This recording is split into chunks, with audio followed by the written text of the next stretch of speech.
സംഖ്യാപുസ്തകം അധ്യായം 25. ഇസ്രായേൽ ശിത്തീമിൽ പാർക്കുമ്പോൾ ജനം മോവാബ്യ സ്ത്രീകളുമായി പരസംഗം തുടങ്ങി. അവർ ജനത്തെ തങ്ങളുടെ ദേവന്മാരുടെ ബലികൾക്ക് വിളിക്കുകയും ജനം ഭക്ഷിച്ച് അവരുടെ ദേവന്മാരെ നമസ്കരിക്കുകയും ചെയ്തു. ഇസ്രായേൽ ബാൽ പെയോരിനോട് ചേർന്നു. യഹോവയുടെ കോപം ഇസ്രായേലിന്റെ നേരെ ജ്വലിച്ചു.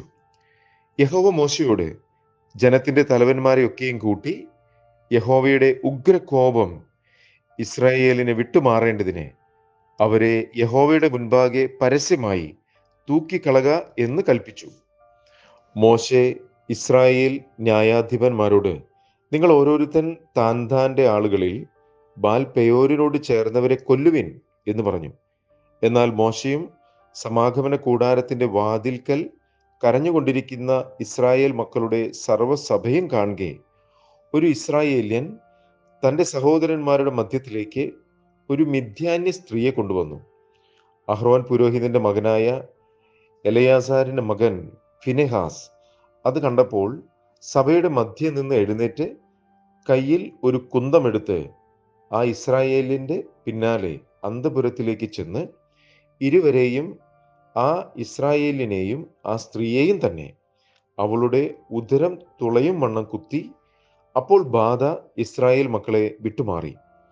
ബാധ കൊണ്ട് മരിച്ചു പോയവർ 24,000 പേർ. പിന്നെ യഹോവ മോശയോട് അരുളി ചെയ്തത്, ഞാൻ എൻ്റെ തീഷ്ണതയിൽ ഇസ്രായേൽ മക്കളെ സംഹരിക്കാതിരിക്കേണ്ടതിന് അഹ്റോൻ പുരോഹിതന്റെ മകനായ എലയസാരിന്റെ മകൻ ഫിനെഹാസ് അവരുടെ ഇടയിൽ എനിക്ക് വേണ്ടി തീഷ്ണതയുള്ളവനായി എൻ്റെ ക്രോധം ഇസ്രായേൽ മക്കളെ വിട്ടുപോകുമാറാക്കിയിരിക്കുന്നു. ആകയാൽ ഇതാ, ഞാൻ അവന് എൻ്റെ സമാധാന നിയമം കൊടുക്കുന്നു. അവൻ തൻ്റെ ദൈവത്തിനു വേണ്ടി തീഷ്ണതയുള്ളവനായി ഇസ്രായേൽ മക്കൾക്ക് വേണ്ടി പ്രായശ്ചിത്തം കഴിച്ചതുകൊണ്ട് അത് അവനും അവൻ്റെ സന്തതിക്കും നിത്യ പൗരോഹിത്യത്തിൻ്റെ നിയമമാകുന്നു എന്ന് നീ പറയണം. മിദ്യാന്യ സ്ത്രീയോട് കൂടെ കൊന്ന ഇസ്രായേലിന് സിമ്രി എന്നു പേർ. അവൻ ശിമയോൻ ഗോത്രത്തിൽ ഒരു പ്രഭുവായ സാലുവിന്റെ മകനായിരുന്നു. കൊല്ലപ്പെട്ട മിദ്യാന്യ സ്ത്രീക്ക് കൊസ്ബി എന്നു പേർ. അവൾ ഒരു മിദ്യാന്യ ഗോത്രത്തിൽ ജനാധിപനായിരുന്ന സൂര്യന്റെ മകളായിരുന്നു.